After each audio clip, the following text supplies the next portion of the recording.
आज की जय। दुख दर्द भाव के सब मिटे सतगुरु चरण नित से। ये दुख दर्द भाव के सब मिटे सतगुरु चरण नित से। ये गुरु भक्ति बिन कछो ना बने। नेहि सकल संतन कही गुरु भक्ति बिन कछो ना बने। श्री सद्गुरु महाराज की जय। प्रातः स्मरणीय अनंत श्री विभूषित परमाराध्य सद्गुरु महाराज गुरुदेव महर्षि संत सेवी परमहंस जी महाराज मधेपुरा जिला स्थित मुरौत गांव के प्रबुद्ध सत्संग प्रेमी महानुभावों माता एवं बहनों, आज 31 अगस्त है। अगस्त महीने का अंतिम दिन। कहते अंत भला तो सब भला। जो अंत में भला हो जाता है पूरे महीना कवर हो जाता है। जब बीच में आवश्यकता पड़ती है शिक्षकों को वेतन लेने की, तो यदि नहीं मिलता है तो अंतिम में मिल जाता है तो बड़ा खुश होता है। चलो अंतिम में मिल गया, सब काम हो जाएगा। आप लोग इस महीने के अंतिम तिथि में उपस्थित हैं और हमारे जो लाल बहादुर बाबू हैं उनके नाती का छठियारी है। विशेष लगाव इस गांव से इसलिए भी है तो हमारे जो इस गांव के महान पुरुष हुए हैं बजरंगी गुरु जी, उनकी महानता विशेषता को हम महर्षि संत सेवी परमहंस जी महाराज के मुखारबिंद से सुने हुए हैं। ये गुरु महाराज के बड़े अच्छे सेवक हैं और जब इनको सेवा मिली थी ऐसा सुनते हैं कि बर्तन मांजते थे। उस समय गुरु महाराज का बड़ा बड़ा बर्तन होता था, उसको मांजते कैसे थे? तो बर्तन को हाथ पर रगड़ते रहते थे, संतवानी गाते रहते थे। बर्तन को जब मांजते थे तो सुनते हैं कि ऐसा साफ करते थे जैसे चेहरा दिखता हो। इतना लगन तन्मयता पूर्वक बर्तन मांजने की सेवा करते थे, गुरु महाराज की सेवा। गुरु जी इसलिए कहते थे कि ये शिक्षक होंगे तो पढ़े लिखे व्यक्ति इतने श्रद्धावान गुरु महाराज की सेवा कर रहे थे। एक छोटा सा प्रसंग बजरंगी गुरु जी का ही है, सुना करके आगे बढ़ूंगा।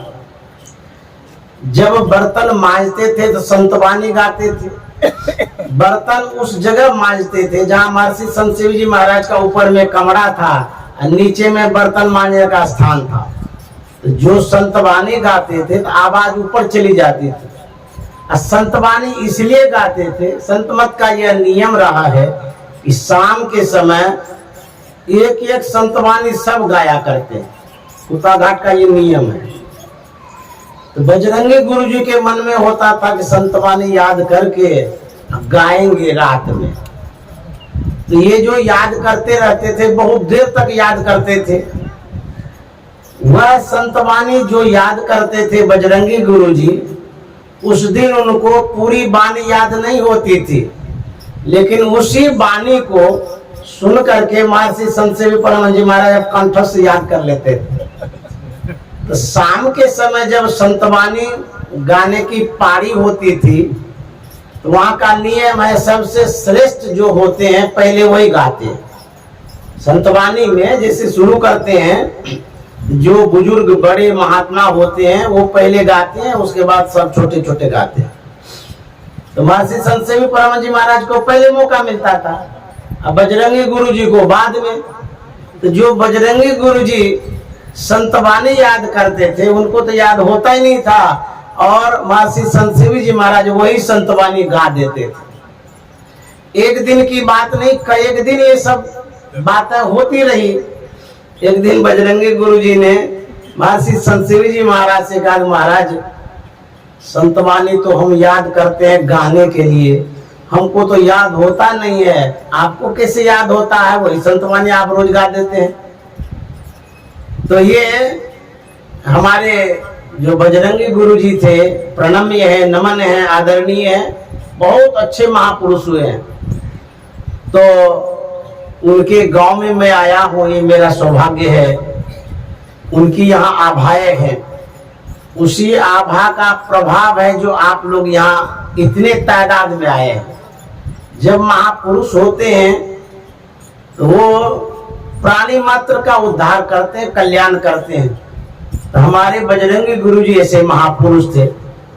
कल उनके परिवार से कोई महिलाएं आई थी बच्चे लेकर के, बोले कि बजरंगी गुरु जी के वंशज है ये, हाँ शायद परपोता है कि क्या। हमने देखा, बड़ा मन में प्रसन्नता, खुशी हुई। तो इस तरह से जो महापुरुष होते हैं वो इस संसार में जगत हित के लिए आते हैं, कल्याण के लिए आते हैं। जगत हित आप ही आवे, जीव का उद्धार करते।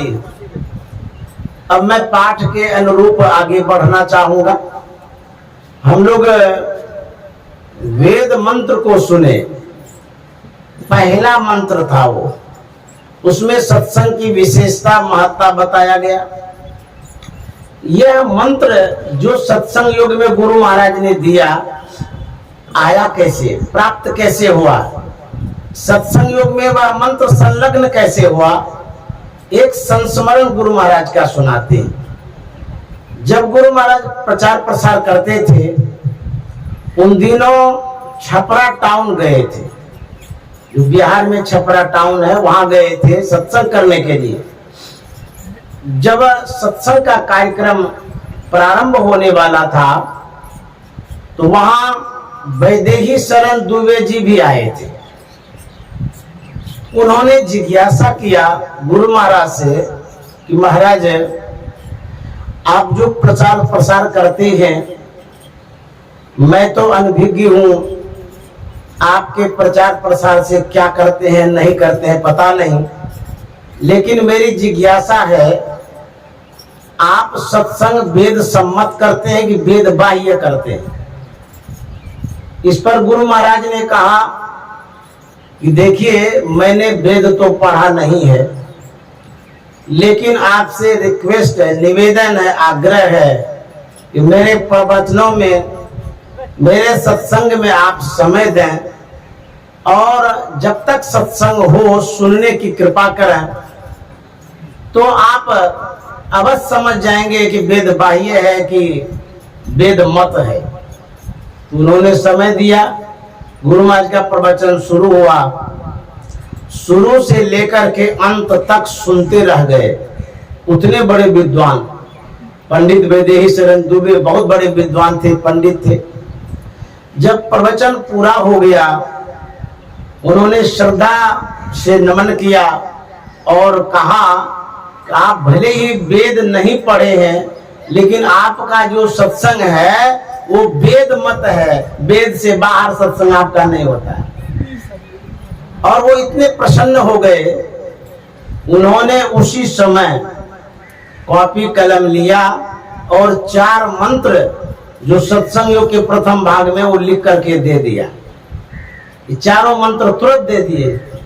पंडित वैदेही शरण दुबे को लगा कि सही पात्र मिला है, इन व्यक्तियों के जिम्मे यदि यह मंत्र जाएगा, इसका सदुपयोग होगा, इस मंत्र से समाज का अवश्य कल्याण होगा।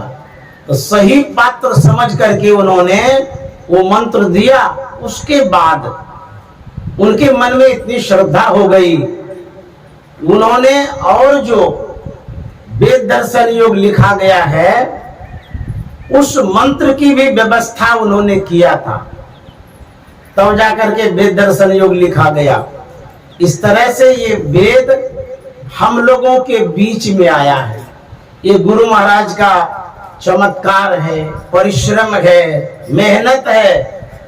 ऐसे महापुरुषों के प्रभाव से ही तो उन्होंने दिया था। और यदि वेद नहीं देते या गुरु महाराज को उपलब्ध नहीं हो पाता, तो गुरु महाराज तो संत थे, उनके पास सब ज्ञान था, लेकिन जो लाभ हम लोगों को मिल रहा है, सर्वसाधारण को मिल रहा है, वो नहीं मिलता। क्यों? ऐसी भी बातें हम समाज के बीच में प्रचलित है कि जो शूद्र है या स्त्री है वो वेद मंत्र न पढ़ सकती है न सुन सकती है। ऐसा हम लोग सुने हैं, पढ़े हैं, किसी शास्त्र में है ये बात है। तो वेद पढ़ना सुनना दोनों प्रतिबंध था। उच्च वर्ग के जो लोग थे, जो श्रेष्ठ कहलाते थे, उनके द्वारा। अब बुझिए, वेद पढ़ नहीं सकते हैं, सुन नहीं सकते हैं। यदि इनके किसी कारणवश कोई मंत्र पढ़ लेता था या सुन लेता था, उसके साथ बड़ी बेरहमी से पेश आता था, सताया जाता था, प्रताड़ित किया जाता था। अब देखिए, ये वेद इतना इंपॉर्टेंट है, जरूरी है हम लोगों के लिए। शूद्र नहीं पढ़ सकते हैं। गुरु महाराज के सामने जब समस्या आई, उच्च वर्ग के लोगों ने आकर के धमकाया गुरु महाराज, कहा आप सबको कहते हैं भजो ओम ओम प्रभु नाम यही, भजो ओम ओम में ही नाम यही। सब ओम कहने के तो अधिकारी नहीं है, आप सबको कहते हैं ओम कहिए। शूद्र और स्त्री ओम कहने का अधिकारी तो है नहीं। गुरु महाराज ने कहा आप ठीक ही कहते हैं, सब कहने का अधिकारी तो नहीं है। जिनके मुंह में आवाज नहीं है, जो गूंगा है वो नहीं कह सकता है, लेकिन जिनके मुंह में आवाज है वो सब ओम कह सकता है। श्री सद्गुरु महाराज ओम पर जंजीर लगा हुआ था, उस जंजीर को गुरु महाराज ने तोड़ा। कितना कठिन काम गुरु महाराज ने किया। ओम कहने के सब अधिकारी, सब कह सकते हैं वो, लेकिन प्रचलन भी ऐसा था पहले कि नहीं कह सकते हैं। उच्च वर्गीय समाज का दबदबा था, दबाव था। अब बुझिए, गुरु महाराज ने हम लोगों को कितना स्वतंत्र किया, स्वच्छंद किया और कितना अधिकृत किया, अधिकार दिया है कि आप लोग कहिए। हम लोगों को विशेष रूप से पढ़ना चाहिए। जब पढ़ेंगे तब बढ़ेंगे। जो नहीं पढ़ेगा वो रसातल में डूबते रहेगा, कभी नहीं आगे बढ़ सकता। बच्चों को भी पढ़ाइए, अपने भी पढ़िए। कहेंगे हम लोग तो पढ़ लिख लिए, हम कितना पढ़ेंगे। जब तक सांस चलती रहे तब तक पढ़ते ही रहिए। यह एक संस्कार है। एक छोटा सा प्रसंग भीमराव अंबेडकर साहब का सुना देते हैं।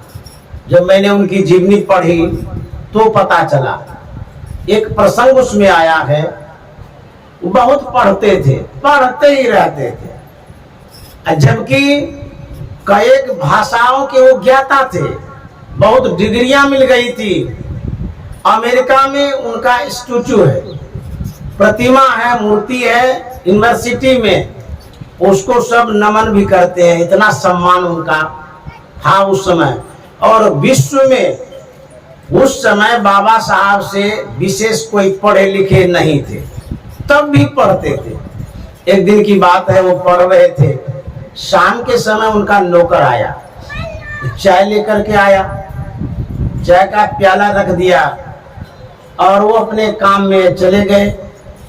तो चले तो गए, रात में खा पी करके वो सो गए। और जब सवेरा हुआ, वह नौकर बाबा साहब के पास गए और उन्होंने देखा कि सवेरा हो गया है, अभी भी उसी अवस्था में पड़ रहे हैं और चाय का प्याला तो रख ले है, चाय तो पिए भी नहीं। जब बाबा साहब के चरणों में नौकर ने प्रणाम किया, स्पर्श होते ही एहसास हुआ बाबा साहब को कि मेरे पैर से कोई टकराया है या छुआ है। उनके पास एक कुत्ता था जिसका नाम था टॉमी, कुत्ता का नाम रखे थे टॉमी। तो उसके मन में हुआ कि हो सकता है टॉमी आया होगा, हमारे पैर को छू लिया होगा। वह नौकर वहीं पर खड़े खड़े रो रहा था। जब आवाज निकली वो हंसने की, तो बाबा साहब का ध्यान उसके रोने पर गया। जैसे ही नजर ऐसे करते हैं तो देखते नौकर रो रहा है। बोले अरे आपको क्या दिक्कत हो गया, आप क्यों रो रहे हैं? उस नौकर ने कहा कि साहब आप इतने पढ़े लिखे व्यक्ति हैं और शाम से लेकर के अब सुबह हो गया अभी तक पढ़ रहे हैं, क्यों पढ़ रहे हैं? आपको पढ़ने की क्या आवश्यकता है? तो बाबा साहब ने कहा था मैं उन लोगों के लिए पढ़ता हूं जो मेरे समाज में पढ़ नहीं पाते हैं। मैं पढ़ करके एक रास्ता दे दूंगा, हमारे समाज को पढ़ना नहीं पड़ेगा, उसी रास्ते से बढ़ते रहेंगे। पढ़िए। मैंने देखा है महर्षि संत सेवी जी महाराज को, आजीवन वो पढ़ते रहे, लिखते भी रहे। उनसे भी मैंने सीखा है। प्रत्येक दिन शांति संदेश पढ़ते थे अथवा और भी कोई पत्रिका आती थी उन बातों को पढ़ते थे या लिखते रहते थे। उतने बड़े महापुरुष थे लेकिन पढ़ते ही रहते थे। तो पढ़ने का संस्कार जगाइए, अखबार पढ़ लीजिए या यूट्यूब में प्रवचन सुन लीजिए, अथवा यदि आपका और कहीं मन नहीं लगता है तो समाचार खोलिए। यूट्यूब में समाचार खोलिए, बिहार का समाचार सुनिए, आपके काम की बात उसमें होती है। ऐसा नहीं कि समाचार वाला कोई फालतू बैठा है, बड़े ज्ञानी होते हैं वो लोग। उसका समाचार सुनिए, देश विदेश का समाचार सुनिए, आपको ज्ञान होगा। योजनाएं जो बनती रहती है उसमें आपको कितना लाभ मिलेगा आप समाचार सुन के देख लीजिएगा। लोग जुड़ते ही नहीं है, पढ़ने से जुड़ते ही नहीं, समाचार सुनना ही नहीं चाहते। दूसरा चीज सब यूट्यूब में सुन लेगा मोबाइल चलाकर, आंख खराब होते रहता है। बच्चों को मोबाइल से दूर रखिए। क्यों? कि बच्चा का आंख जो है ना खराब हो रहा है, यूट्यूब में देता है, समाचार में देता है। यदि कंटिन्यू सुनते रहेगा बच्चा, जो रेडिएशन है, तरंगें मोबाइल की, उन तरंगों से आंख की ज्योति समाप्त हो जाती है। जरूरी भर देखिए, अनावश्यक मत देखते रहिए मोबाइल को। बड़े लोगों का भी आंख खराब हो रहा है। बहुत बरस बाद मोबाइल से लोग डरने भी लगेगा। बाप रे बाप, इतना खतरनाक है, आंख खराब कर देता है, माथा खराब कर देता है, स्मरण शक्ति घटा देता है, नींद हराम कर देता है। अभी नहीं, बाद में पता चलेगा, कुछ बरस बाद। आपको पता लगे न लगे, आपकी जो पीढ़ी होगी उसको पता लगेगा कि मोबाइल जो है ना राक्षस है, ये जमराज है, इसके पास सटो ही मत, फेंको इसको। लाभ भी है, हानि भी है। तो मैं कह रहा था ज्ञान प्राप्त करिए। मैं भी रोज पढ़ता हूँ। मैं भागलपुर से कटिहार जा रहा था, बस में बैठा था। जहां पर मैं बैठा था वहीं पर एक युवक भी बैठा था। मेरी आदत है जब मैं यात्रा में भी होता हूँ तो कोई किताब देखने लगता हूँ, पढ़ने लगता हूँ, अथवा मेरे झोले में अभी भी देख सकते हैं कोई न कोई किताब, कॉपी, कलम होता है। सब दिन 12 महीना मैं बगल में झोला लेकर के सोता हूँ। विद्या से मेरी इतनी घनिष्ठता है, लगाव है, रोज पढ़ता हूँ। और जब जा रहा था आदत बस में किताब उल्टाने लगा और पढ़ते जा रहा था। जो मेरे स्मरण में आता था, बहुत प्रेरित करता था, जो शब्द मेरे मन को मैं नोट करता हूँ। एक संपादक थे कुप्पा घाट में, उन्होंने मुझे सिखाया है, बताया है, जो रांची के थे, सुरेश प्रसाद जी। उन्होंने कहा कि जब आप पढ़ते हैं कोई भी किताब, अखबार हो, कुछ भी, उसमें आपको ऐसा भी शब्द मिलेगा जो मन को प्रेरित करेगा। उन्होंने बोला तुरंत नोट करिए, रफ कॉपी में लिखते जाइए। और मेरे मन में हुआ कि लिख करके क्या करेंगे। उन्होंने कहा आप लिखिए, एक दिन ये काम में आएगा।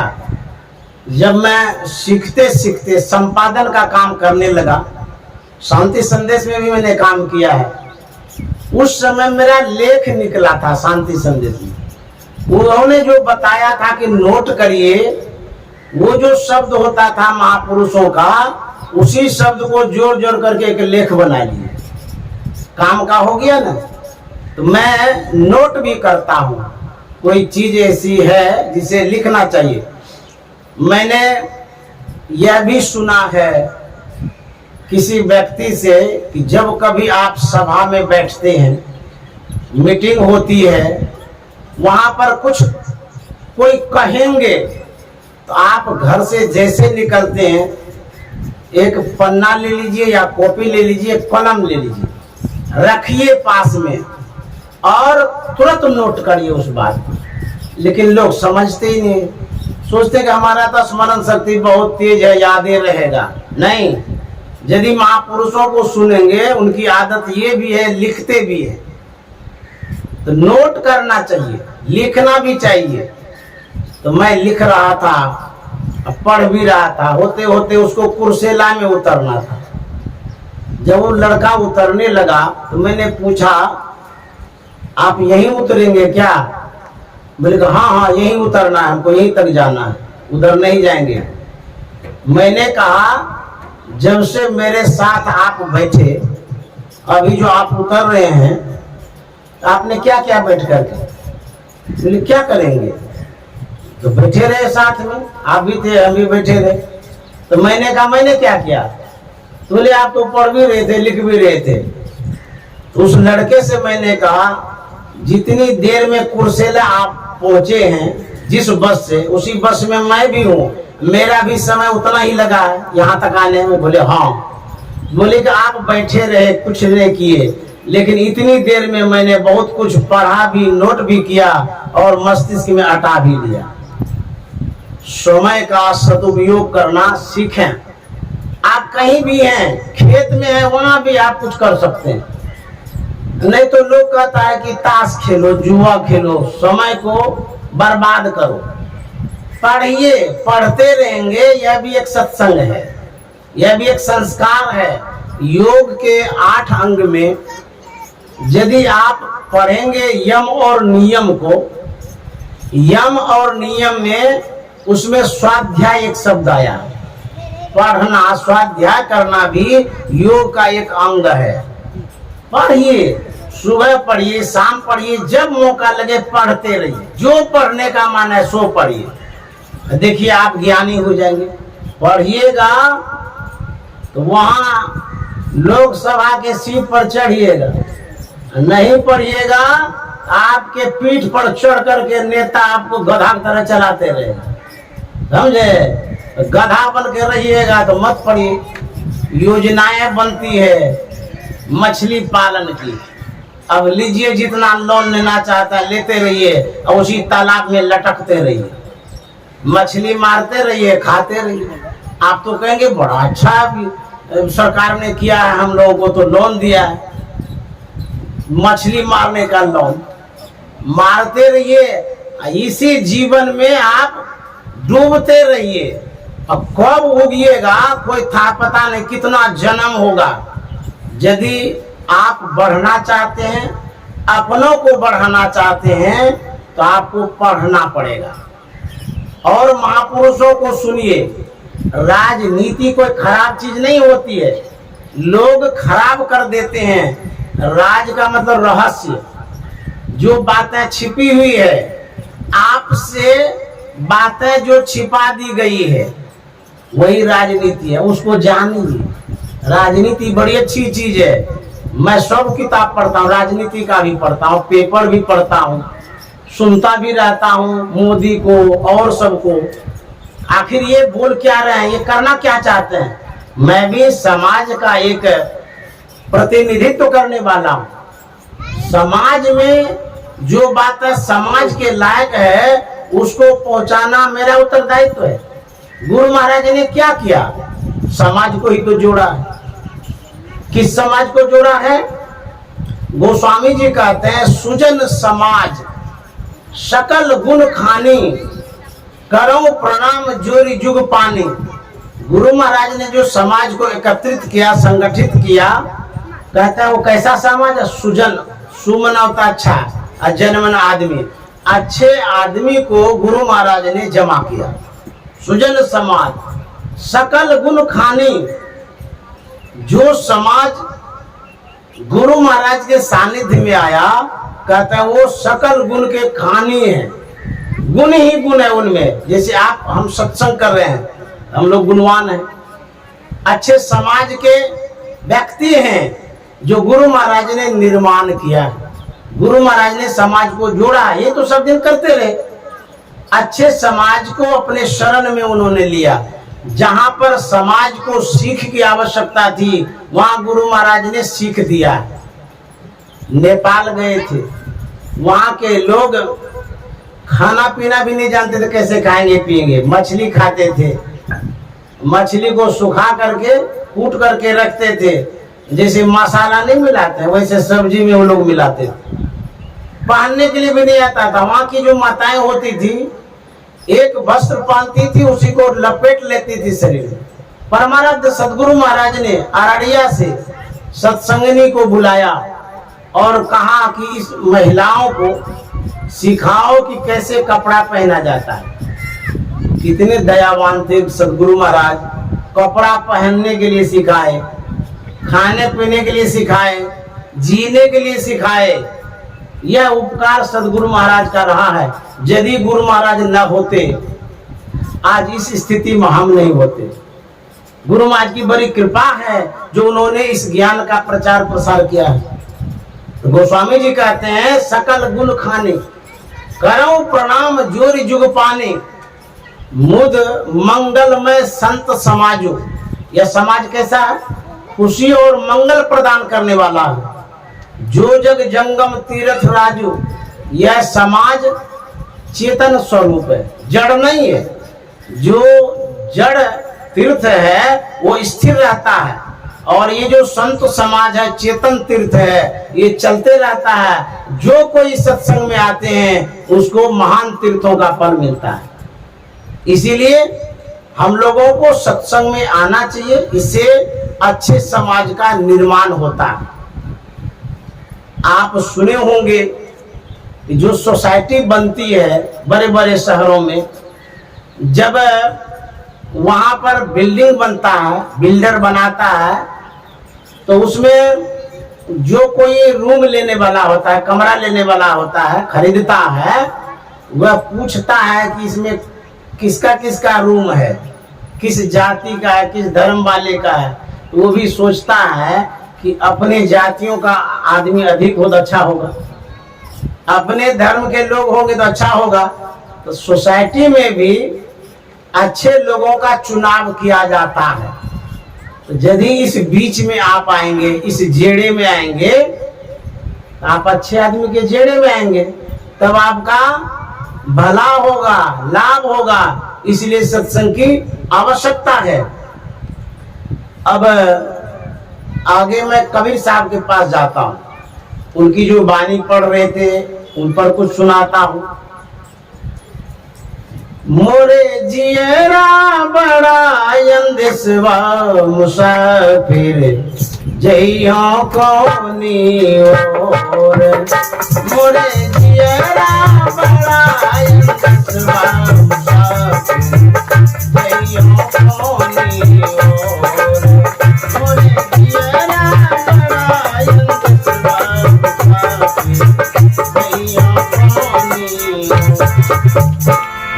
कबीर साहब कहते हैं मोरे जियरा बड़ा अंदेशवा मुसाफिर जइयो कोनी ओर।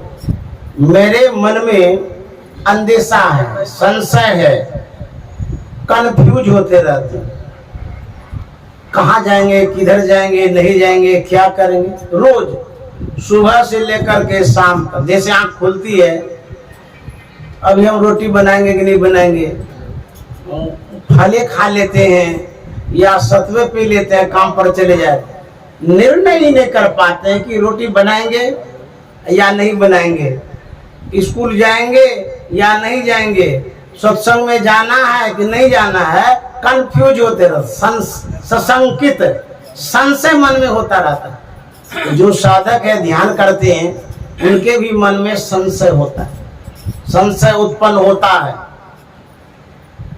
कहां पर होता है? जब साधना की यात्रा होती है, साधना के क्रम में जो संस्कार है वो भी दबाव डालता है, पीछे खींचता है, आगे बढ़ने नहीं देता है। जब ध्यान करते हैं तो संस्कार क्या कहता है, अभी छोड़ देते हैं ध्यान करना, अभी काम कर लेते हैं घर का, यही कुसंस्कार है, खराब संस्कार है। तो वह पीछे खींचता है। जब और आगे बढ़ते हैं तो और मन में भ्रम होने लगता है, एक तो अंधकार मालूम पड़ता है, उसी अंधकार में यात्रा कर रहे हैं, तो सोचते हैं कुछ तो मिलता है नहीं, कुछ दिखता नहीं है, दीक्षा तो ले लिए 25 साल हो गया, कहाँ कुछ दिखता है, पता नहीं है सही है कि नहीं है, बहुत आदमी छोड़ियो देता है। यह मन में संशय साधकों को भी होता है और संसार के लोगों को भी होता है। क्यों होता है? राधा स्वामी साहब कहते हैं, इस नगरी में तिमिर समाना, भूल भरम हर बार, खोज करो अंतर उजियारी, छोड़ चलो नो द्वार। तिमिर मन अंधकार होता है, शरीर रूपी नगर में अंधकार ही अंधकार है। तो जब तक अंधकार में है तब तक भ्रम होगा, संशय होगा, सही निर्णय नहीं कर पाएंगे। तो जब अंधकार दूर होगा तब सही निर्णय करेंगे। एक व्यक्ति अपने पलंग पर था, शाम का समय था, उस समय दिया बत्ती जल रही थी, प्रकाश था। अचानक एक सांप आया, विषधर सांप। वह व्यक्ति देखता है कि सांप हमारे कमरे में ही घुस रहा है, तो मन में होता है कि बाप रे बाप, सांप आ रहा है, पता नहीं क्या करेगा। अब गेट होकर के जा रहा था, संजोग ऐसा होता है ठीक उसी समय सब बिजली बत्ती गुम हो जाती है। अब वो तो देखा कि कमरे के अंदर आ रहा था, अब वो भाग भी नहीं रहा है। क्यों? वो सोचता है कि कहीं आगे में हो, आगे भागेंगे काट लेगा तो, कहीं पीछे हो, कहीं दाएं हो, कहीं बाएं हो, वो पलंग से उतर ही नहीं रहा है। सांप तो कहीं एक ही जगह होगा, लेकिन संशय हो गया, अंधकार के कारण भ्रम हो गया। पूरे घर में सांप ही सांप उसको नजर आने लगे। बाप रे, कहीं होगा सांप, काट लेगा तब क्या होगा। बहुत डर रहा था, भाग भी नहीं रहा था, बेचैनी हो रही थी। एकाएक बिजली आती है, उसने देखा वहां सांप है, पट से उतर के भाग गया। दुख कब दूर हुआ? जब प्रकाश आया। जब तक अंधकार था, दुखे दुख था। तो कहते हैं इस अंदर में, तो कहते हैं अंधकार ही अंधकार है। गुरु महाराज ने कहा है, तनना द्वार हो रामा, कैसा है? अति ही मलिन उठामा, तनना द्वार हो रामा, अति ही मलिन उठामा, जग चढ़ो दस में दुआरे, सुख पाओ रे भाई, जग चढ़ो दस में दुआरे, सुख पाओ रे भाई, चल चलू चलू भाई, धर गुरु पद दाई, ओ भाई दृढ़ अनुरागी, ब्रह्मचारी भाई, ओ भाई दृढ़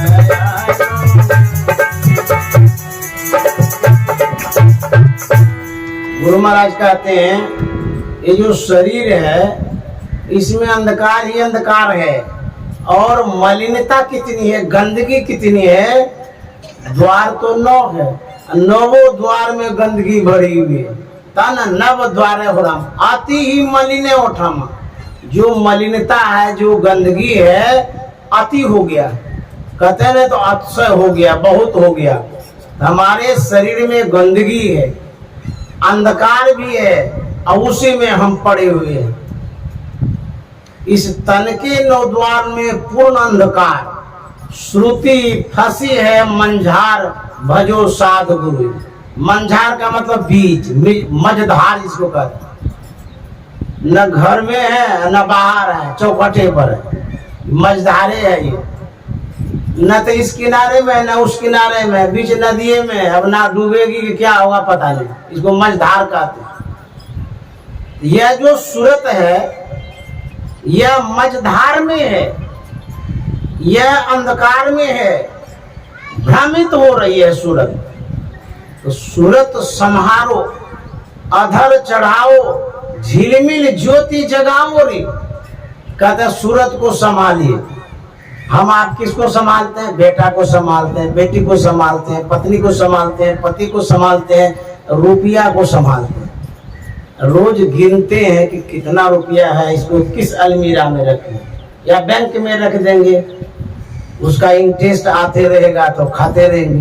तो रुपया संभालते हैं, संसार को संभालते हैं। और संत महात्मा का तो सूरत संभाल। सूरत कहते हैं ख्याल को। हमारी जो दृष्टि है, हम जो ताकते देखते रहते हैं, कहते इसको संभालिए। देखो दाखो ताको मत, और यदि गड़बड़ ताकिएगा तो मारो लगेगी। इसीलिए आंख को समेट के रखिए। देखना जरूरी है, रास्ता देखिए, सीधा में देखिए, इधर उधर गड़बड़ देखिएगा तो मार लगेगी। आजकल यदि किसी को आप निहारते हैं, उसको कहता घूरना। कहीं निहार लिए, वो जान गया कि हम ही को घूर रहा है, कोई लड़की है, महिला है, इसका भी केस हो जाता है। अब ले कितना आंख बंद करेंगे। सब सूरत को मजबूत करने की आवश्यकता। कैसे करेंगे? तो कबीर साहब से सुनिए।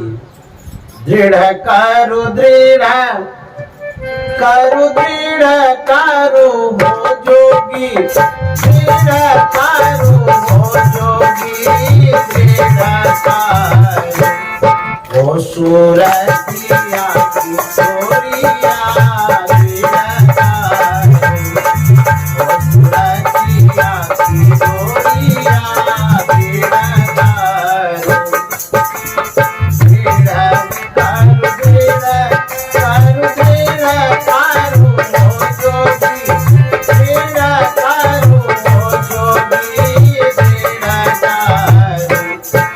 सूरतिया की डोरिया,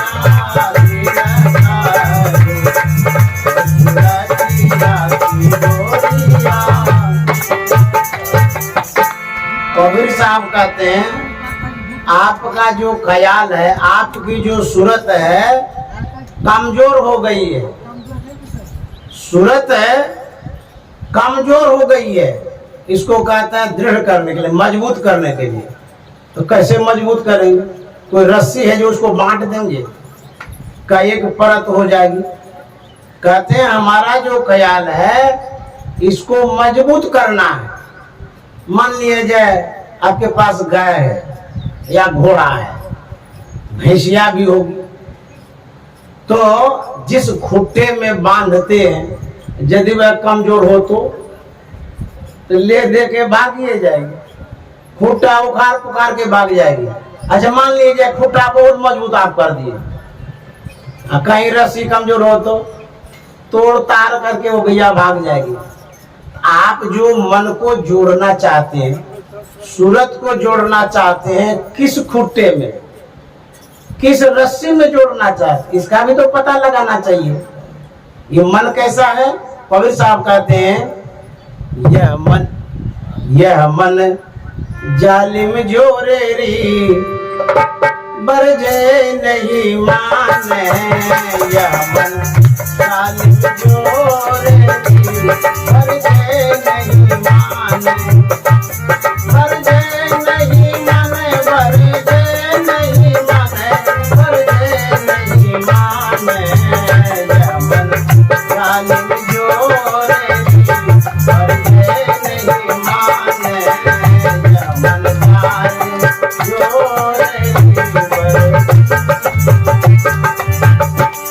कबीर साहब कहते हैं जो मन है बड़ा मजबूत है। आप कहेंगे अभी तो सूरत के विषय में कह रहे थे, फिर मन के विषय में कह रहे हैं। अच्छा, मन को आप देखें, कोई बता दे तो मन कैसा है। आज सुबह से शाम तक बात करते हैं मेरा मन खराब है, मेरा मन सोने का है, मेरा मन रसगुल्ला खाएगा, बोलते रहते हैं ना। बच्चा भी बोलता है, तो उससे पूछिए आपका मन कैसा है, कहाँ है, क्योंकि अभी तक तो हम देखबो नहीं किए। जिसको देखे नहीं है और उसी से आप जुड़े रहते हैं सुबह से शाम तक।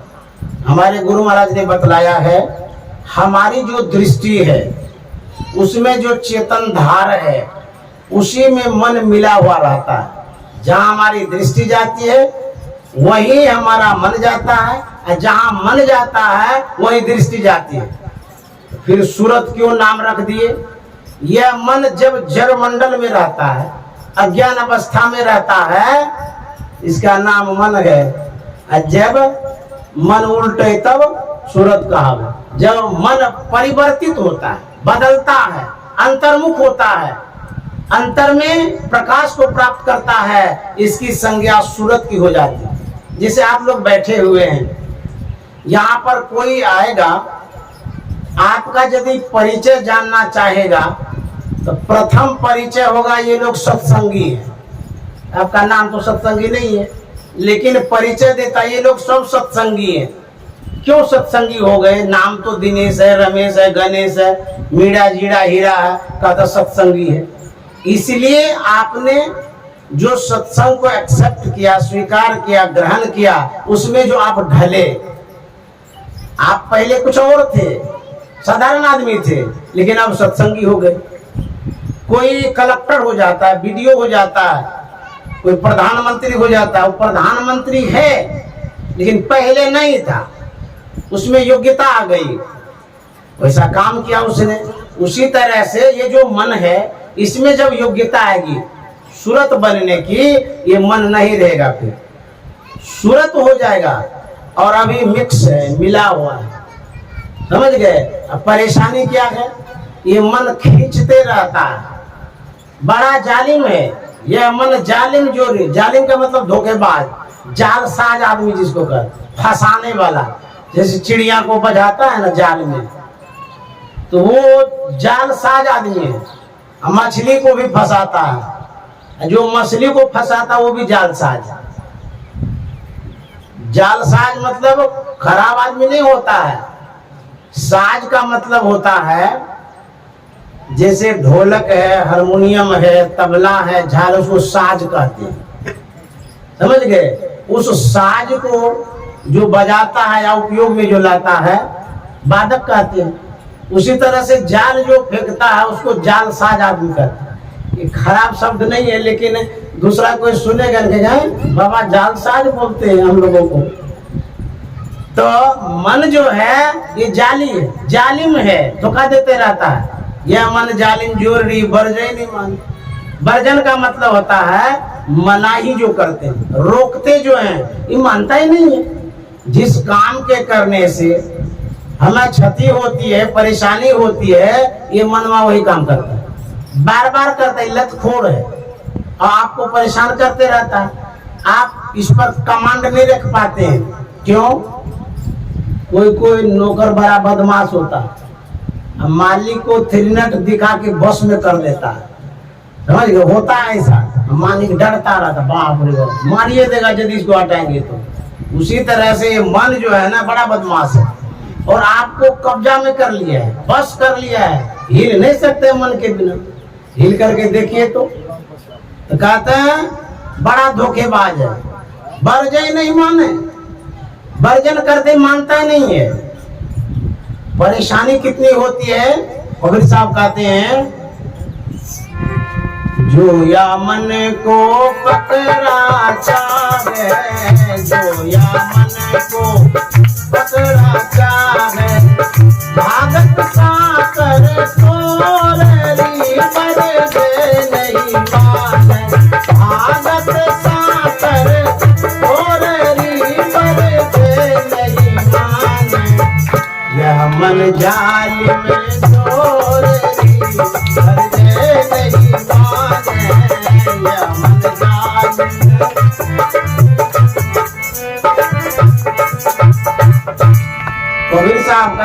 या मन को पकड़ा चाहिए। कौन मन को पकड़ता है? आप हम पकड़ते हैं जब जानते ही नहीं मन के विषय में, तो पकड़ेंगे क्या? चोर को जब आप जानेंगे फलाने घर में है तब पकड़ सकते हैं। ये तो अदृश्य है, विलुप्त मन है, छिपा हुआ है, लेकिन परेशान करते रहता है। कैसे पकड़ेंगे? कहते जो या मन को पकड़ा चाहे भागत साकर तोरी। साकर कहता सिक्कर को, जैसे बदमाश हाथी है उसको सिक्कर में बांध दीजिए और सिक्कर तोड़ के भाग जाएगा। तो मन को जो लगाम लगाते हैं, सिक्कर लगाते हैं, बंधन लगाते हैं, वह कमजोर है, तब न भागता है। बंधता है कैसे? इसके लिए डोरी क्या है?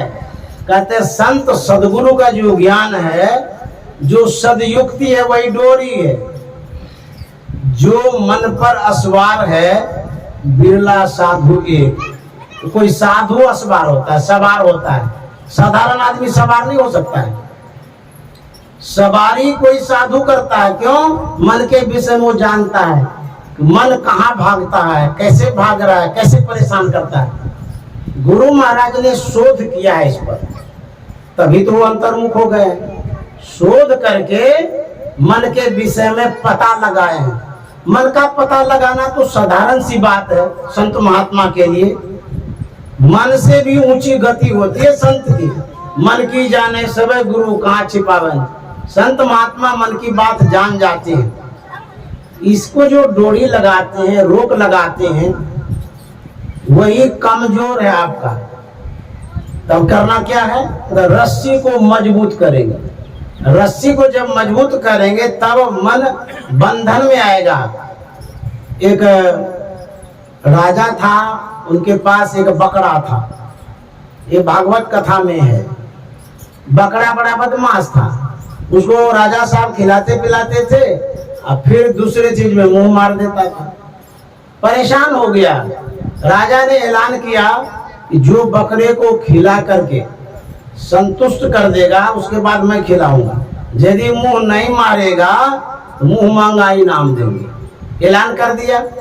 उसके बाद लोग आने लगे तो बकरा को खिलाता था और फिर राजा साहब खिलाते थे तो मुंह मारता। तो जानवर है वो, उसको क्या पता। एक महात्मा आए। महात्मा ने कहा कि मुझे दीजिए। बोले बड़े बड़े आदमी तो चले गए खिला करके, परेशान हो गए, और आप क्या करिएगा? बोले एक बार मौका तो दीजिए। बोले ले जाइए। वो कुटिया में ले गया। वहां पर हरी हरी घास, चौकर, जो भी दाना था सब खिलाया। जब देखा भर पेट खा लिया है तब एगो छड़ी लिया और उसके बाद और घास फूस अनाज दिया सामने में। जैसे ही सामने में दिया तो मुंह गिरा दिया नीचे। एक छड़ी मारा कस के मुंह में। उसके बाद फिर खिलाया। फिर खिलाने के बाद जब दिया खाने के लिए नीचे का, तो फिर छड़ी मारा। इस तरह से खिलाने के बाद जब वो मुंह नीचा करता था तब छड़ी से मारता था। तो बकरा सीख गया कि भरपेट खाने के बाद मुंह नीचे करेंगे तो मार लगेगी। आदत बना दिया उसको। उसके बाद फिर ले गए राजा साहब के पास। राजा साहब से कहते हैं कि अब इसको खिला के देखिए। राजा साहब बहुत प्रयत्न किए, बहुत प्रयास किए, कोशिश करते करते वो हार गए। डर के मारे पटवा नीचा मुंह करता ही नहीं था, मारबे करेगा। बोली बाप आप तो जीत गए। कैसे किए इसको? बोले कि इसको खिला देते थे और उसके बाद वो जो नीचा करता था छड़ी से मारते थे, उसी में ये बस हुआ है। और ये तो कहानी है। अब मन के विषय में क्या कहना चाहते हैं? ये मन बकरे के समान है। ये जहां जहां भागता है, जाता है। यदि आप देखिए कि गड़बड़ जगह पर जाता है, विवेक से, बुद्धि से, समझदारी से इसको रोकिए। जब रोकिएगा तो रुकते रुकते मान जाएगा। यह मन कैसा है? कहते हैं यह मन बहुत चंचल है। पलटू साहब ने कहा है, जो नहीं पकड़ा जाए, मन नहीं पकड़ा जाए बहादुर जवान है, करत रहे खुरखुंद बड़ा शैतान है। ऐसा यार हरीफ बसे इस अलग में, उड़ता कोस 50 पंख बिन पलक में। मन की कितनी गति है? गति में चाल होता है। इसकी चाल को यदि देखेंगे तो दुनिया का जितना वाहन है, जितनी भी गाड़ी है, चाहे हवाई जहाज हो, रॉकेट हो, उससे बहुत गुना इसकी गति है। उड़ता कोस 50 पंख बिन पलक में, 1000 कोस उड़ता है एक पल जो उठता बैठता। जैसे आप यहाँ बैठे हैं, अभी बैठे बैठे दिल्ली चले जाते हैं, तो मन गया ना वहां, कहां से कहां ये चला जाता है 1 मिनट में। इसकी गति बहुत है। जैसा वाहन होता है जिसमें जितनी गति होती है, और सावधानी होने से एक्सीडेंट उतना ही होता है। पैदल चलेंगे कम चोट लगेगी, साइकिल से एक्सीडेंट हो गए तो उससे ज्यादा, मोटरसाइकिल से उससे भी ज्यादा, ठेंगा टूट जाएगा।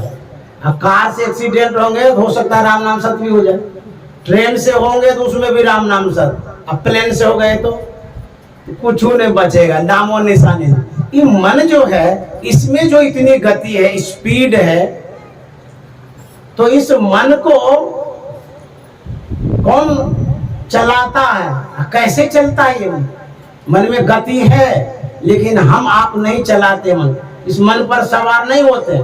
जैसे कोई सवार होगा तब ये उस गति से आप क्षति हो सकते हैं। सवारे नहीं होंगे, हवाई जहाज पर चढ़वे नहीं करेंगे, तब कहाँ से क्षति होगी? चढ़वे नहीं करेंगे, कुछ नहीं होगा, एक्सीडेंट होगा, जिसका होगा वो जाने। उसी तरह से इस मन पर सवारी करता साधक संत, यदि अनभिज्ञ अनारी साधक होगा, उठा के पटक देगा, और जब पटक देगा कैसी गति होगी? कद नामो निशान मिट जाएगा, कितना जन्म तक पछताना पड़ेगा। कच्ची कली एक तोड़ के मलिया पछताया, गिर जाता है साधक, मने से तो चलता है आगे, अब ऐसा पटका मारता है कि गिराइए देता है। इसलिए कबीर साहब कहते हैं, सुर नर मुनि सब पची पची हारे, सुर नर मुनि सब, सुर नर मुनि सब पची पची हारे, हाथ न आवे गोररी बर के नहीं माने, हाथ न आवे गोररी बर के नहीं माने, रमन जान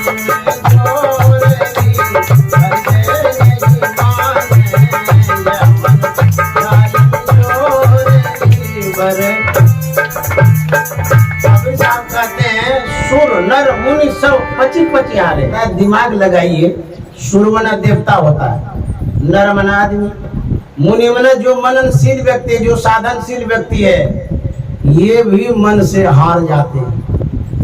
बहुत मुश्किल है इस मन को जीतना। सुर नर मुनि सब पची पची हारे, परेशान हो जाता है इस मन के पीछे पड़ने में। और हाथ ना आवे चोरी, कहते चोर है, ये हाथ में जल्दी नहीं आता है। कबीर साहब बताते हैं, गगन मंडल आसन करू ओ जोगी, आसन करू ओ जोगी, जोगी धरऊ ज्ञान मासी कुटी में, जोगी धरऊ गगन मंडल आसन करू ओ जोगी, आसन करू ओ जोगी, जोगी धरऊ ज्ञान मासी कुटी में, जोगी धरऊ ज्ञान मासी। श्री सद्गुरु महाराज की जय। यहीं पर मैं वाणी में विराम हूँ, क्योंकि समय बहुत हो गया और भी कार्यक्रम है। आप लोगों को बहुत बहुत धन्यवाद।